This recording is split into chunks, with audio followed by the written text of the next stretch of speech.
Hey,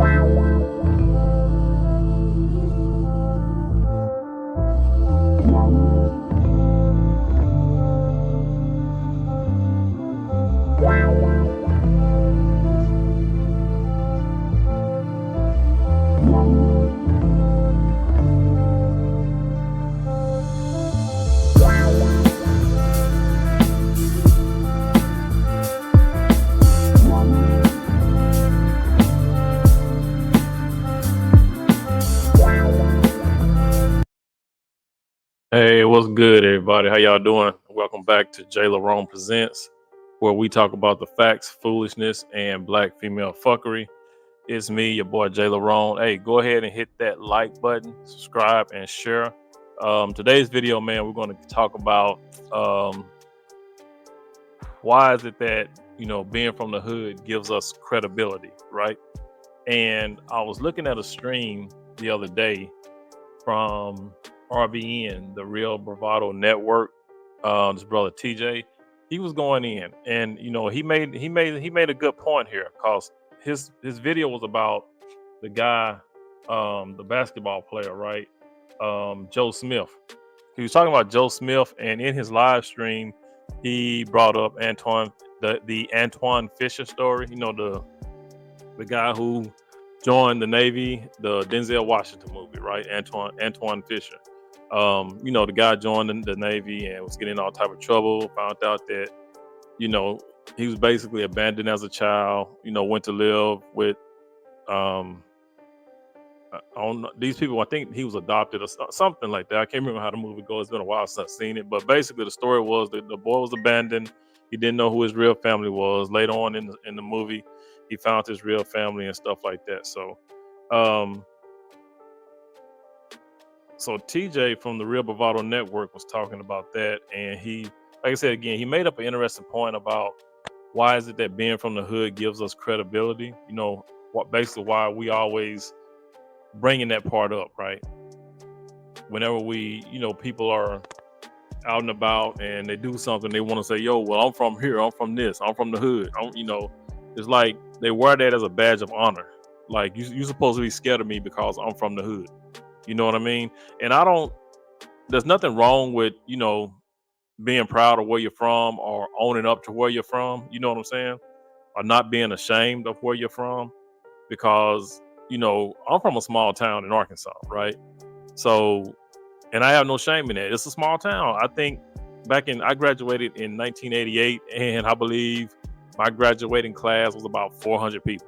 So, it was small ass town in Arkansas. Country town, you know what I mean? But in every town you have the hood. You know what I'm saying? In every town, every city you got the hood. You have the projects, right? So just because I grew up in that area, in the hood or whatever, I don't go around, especially when I was young, I didn't go around saying, "Oh, y'all, I'm from the hood." You know what I'm saying? It's like a lot. You heard that a lot, especially when I was in the military.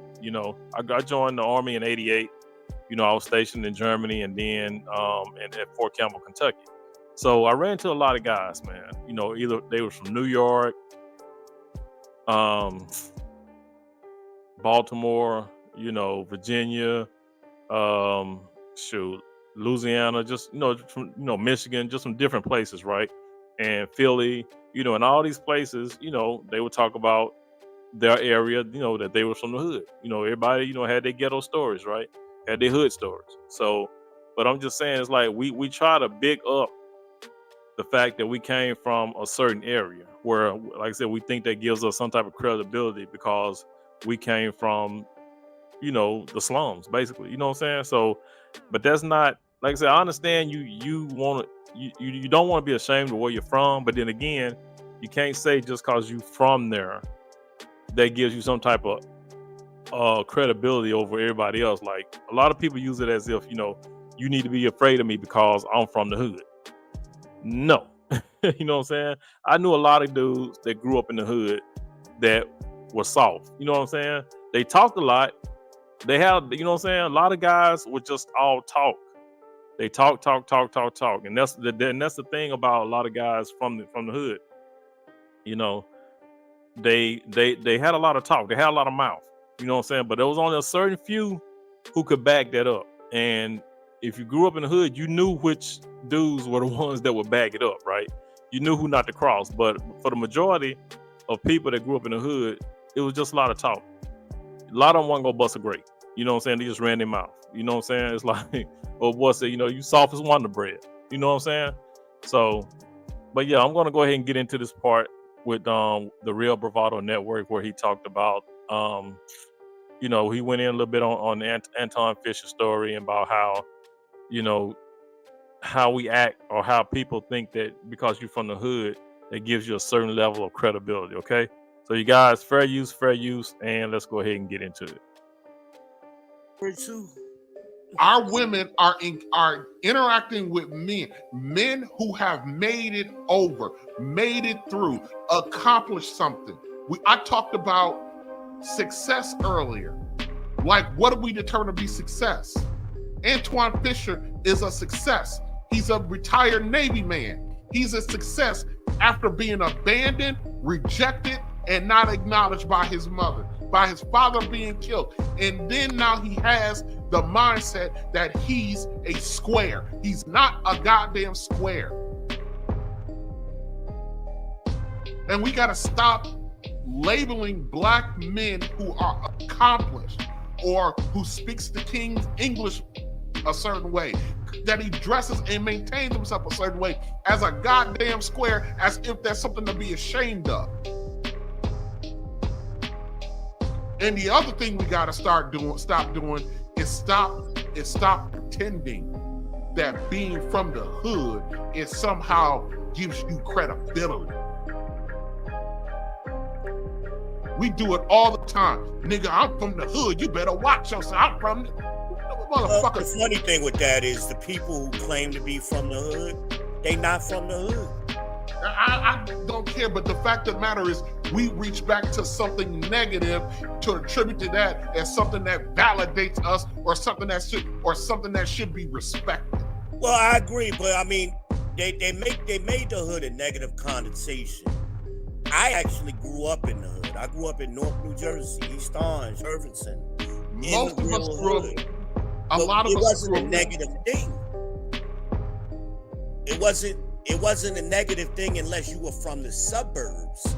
The suburban people looked at us as like we were less than, but people actually in the hood, we looked at us as better than them. But VBN, that's a whole problem. The hood, listen, I grew up in a situation, I remember when I was about 14, our house sat next to an alley. The kitchen looked out on the alley. I'm sitting there watching dishes at about 8 o'clock at night. I'm washing fucking dishes, and I'm watching people run through the goddamn alley shooting at somebody. Yeah. That ain't nothing for me to be fucking proud of, that I grew up in that environment, that I made it out of that environment. I'm from this. I want to be acknowledged and recognized and accepted by a group of brothers. So I want to sit there and tout that one of the biggest drug dealers in my hometown was my fucking uncle, my mother's brother. And I want to talk about that. I want to tout how my uncle is he's a ladies' man, a dope dealer, plus a ladies' man who I saw beat the fuck out of women. But we got dudes out here who sit there and talk about this shit like this shit is something to be proud of. Well, because they didn't live it. That's the thing. Like usually, like you and I got these good stories, right? I'm even talking about the people who lived it, and they talk about. Let's take the rap culture and the guys that actually came out of it. Now, they're older men now, so they don't talk about it in the same way. Ice-T doesn't talk about his pimp days the way he used to talk about it when he first was in the game. He don't talk about it the same way no more. He actually talks about it with a degree of disgust, which is what he should have been talking about back then. But we do things that bring on disrespect, and we do things to perpetuate disrespect. Yeah, I agree. Especially those of black men, especially black men that are quote unquote successful. If you are a teacher or if you are a caseworker working for the Urban League, or if you working for the local gas company or the electric company as a lineman, you are successful. Fuck what these women are talking about. You are to be respected and to be honored. But our women will look at their goddamn salary, and let me tell you something, these broke broads with these ugly ass kids that they got. Talk to the people. Talk to them. Ooh, I've been saying that. But the thing is that they broke. They not doing what we doing on average. But I'm talking about why we, how. And I'm gonna stop it right here. So, as you see, what it has, what I want to stop it right here because what the Black Lamb put up on the screen, right, is something that makes a lot of sense. You know what I'm saying? Like what she's put here, they make it seem like we are less black when we had a different upbringing, right? And that's true. A lot of people will think that you are not black because you had a different upbringing, and you can tell with in that because there are people who will look at you because you speak differently, right? Because I think RBN talked about it earlier. You might talk a little bit more proper than the brother down the street. You know what I'm saying? So we look at each other as if if you ain't talking ghetto, then you ain't black. You know what I'm saying? So if you talk with proper English, proper addiction, and things like that, then you're not black. You have an extensive vocabulary. Oh, you bougie. You know what I'm saying? Oh, you think you white? You know what I'm saying? It's crazy how we denigrate each other because one set of black people don't talk like the other set of black people. And like again, when I was in the military, there was a lot of stereotypes, especially in the 90s, right? I was in the military from 88 to 96. So, and when I was stationed at Fort Campbell, we had brothers that would walk around after duty hours, right? When they're off and stuff, and they wore the Timbos, they had the baggy pants sagging and stuff like that, right? And on my end, I had Timbos too, but I wasn't sagging. I had the Timbs. I had my jeans were baggy, but I didn't sag them, right? You know what I'm saying? I had more respect than that. My mom, when I was growing up, my mom, grandparents, they didn't play that. So I dressed like I had some sense. You know what I'm saying? I was up on fashion, but I had some sense in how I presented myself, right? It's all about presentation as well.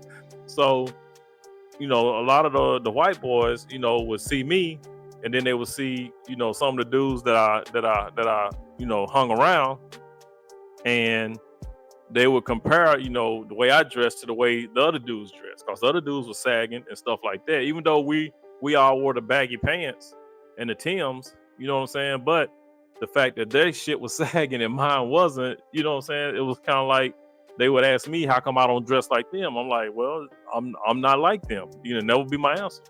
I'm not like them. This is how I dress. I can't tell you why they dress the way they dress, but for me, this is how I dress, and I just left it at that. So, I mean, we all going to be, looked at differently, right? But like I said, it's like the Black Lamb put up here. People, they make it seem like you ain't black if you dress differently than other people, or if we have different upbringings. And like I said, I wasn't brought up to dress like a fucking thug. That just wasn't me. Even though when I grew up, I hung around a lot of them, like in my neighborhood and, the projects that was down the way. Yeah, I knew a lot of dudes that were banging, in the streets and stuff like that. So, but I wasn't one of them. That wasn't me. You know what I'm saying? I didn't get down like that. So, and a lot of them knew that.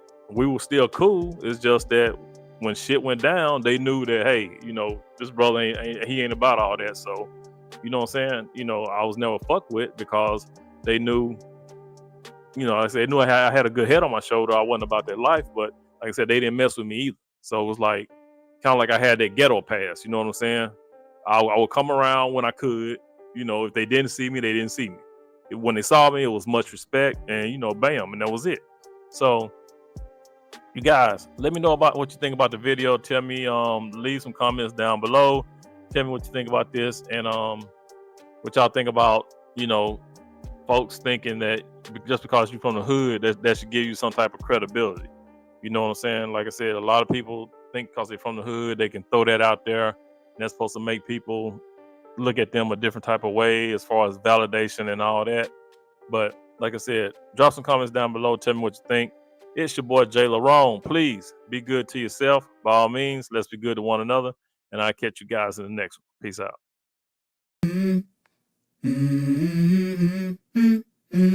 Let's go. I wake up to a little bit of drool on my pillow, feel like it's gonna be a bad day.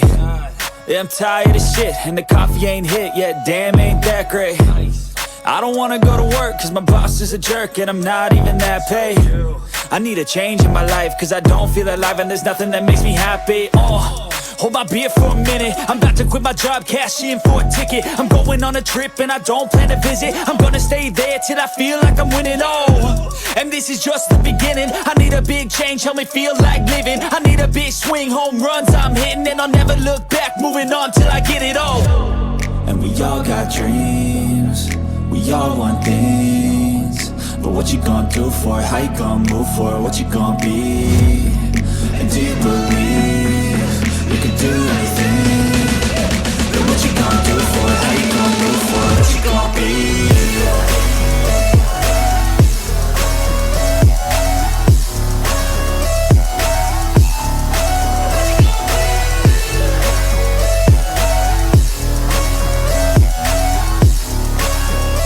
Let's go! Hey! Yeah, this is my life, my strife, my right to fight, to die on.